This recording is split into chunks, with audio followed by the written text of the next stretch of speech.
Hello Capricorn, Sun, Moon, Rising, and Venus signs. Kamusta kayo? Sana po ay nasa mabuti kayong kalagayan. Welcome back po sa Star Tarot. At kung bago kayo rito, welcome din po kayo. Please subscribe, like, share my videos, and leave me a comment kung nakaresonate po kayo. Thank you. So Capricorn, first message ninyo, we have the Eight of Swords. Ayan. So may feeling of entrapment dito na nararamdaman ng iba sa inyo, Capricorn. Maybe you are feeling hopeless, you are feeling powerless dito. Pero illusion lang ito, Capricorn, just so you know, no? Na yan lang ang akala ninyo, no? Kung ano man yung nagpe-prevent sa inyo from becoming free, from becoming powerful, or from doing whatever it is that you want to do. Ano man na nagpe-prevent sa inyo dyan, akala nyo lang yan. No? That is not exactly what is happening talaga. Maaaring meron lang sa inyong nakapag-chismis, meron lang sa inyong nakapagsabi na kung ano, sinasabotage ka, naniwala ka naman, so po pwedeng ganun na nangyayari dito. Kaya feeling mo tuloy powerless ka, feeling mo tuloy hindi mo kayang gawin yon, kasi maaring yon, no, yung mga naiisip mo yan ang finid, no, ng mga taong nakausap mo sa iyo, and maaring inabsorb mo talaga yan, no, kaya yun na tuloy ang naiisip mo, but this is a reminder para sa iyo, no, na you are powerful. Okay? You are powerful. Buhay mo yan. Ikaw ang dapat na masusunod. You are not powerless. Diba? Alalahanin mo na ikaw ang mas nakakakilala sa sarili mo. Okay? Kaya huwag kang maniniwala sa mga sinasabi ng iba sa iyo, or merong mga nagpaparinig sa iyo, may mga nagpaparating na mga kung ano-anong mga negative comments, no, about you. Huwag mong papakinggan yun, because ikaw mismo, ikaw lang ang tanging nakakaalam kung sino ka, kung ano mga kakayanan mo, 'di ba? Ikaw lang yun, no? Kung ano man ang alam ng mga ibang tao sa iyo, that's just very superficial, pero ikaw lang mismo ng tanging nakakakilala sa iyong sarili. Okay? Kaya huwag kang maniniwala sa mga sinasabi ng iba. We have Five of Pentacles. Ayan. So, maaari ng iba din sa inyo dito, baka merong pinagdadaanan.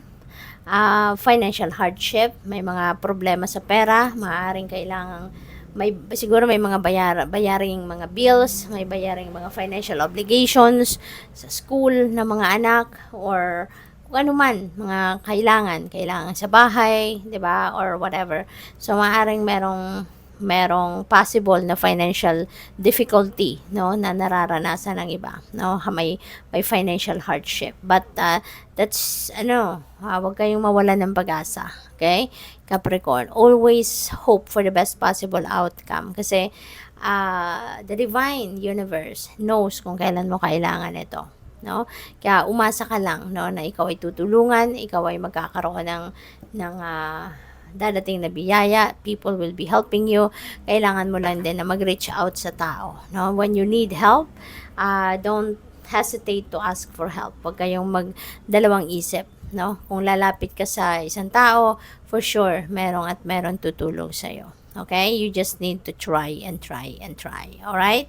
So, what else? We have King of Cups. Ayan. Maaaring isang katulad ni King of Cups ang makakatulong sa'yo. Maaaring siya yung lalapitan mo din, no? Pwedeng wala naman siyang maibibigay sa yung pera, kung perang kailangan mo. Pero very rich, no? Si King of Cups pagdating sa experiences, wisdom, kaya matutulungan kanya sa paraan na through his learnings in life, through his wisdom. Matutulungan ka nito.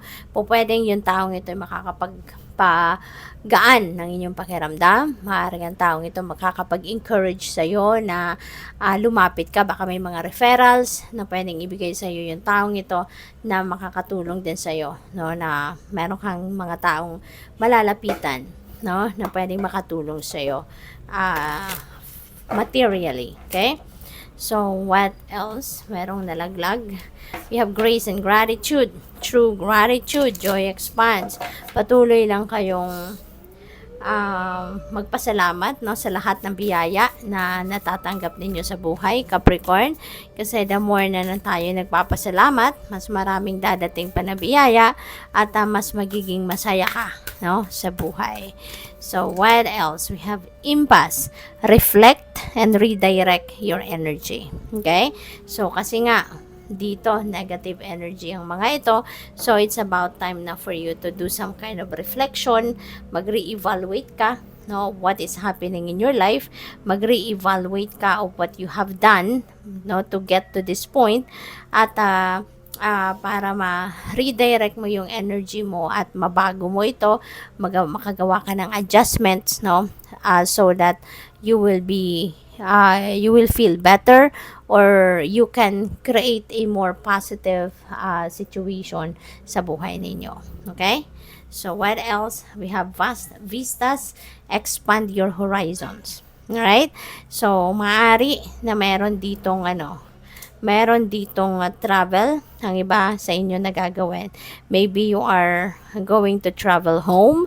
Baka kayo ay uuwi sa pamilya mo, sa mga mahal mo sa buhay.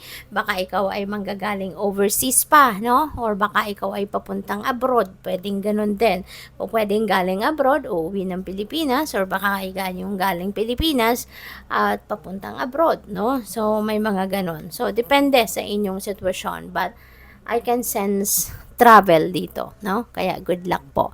Thank you for watching. Love and light. Namaste.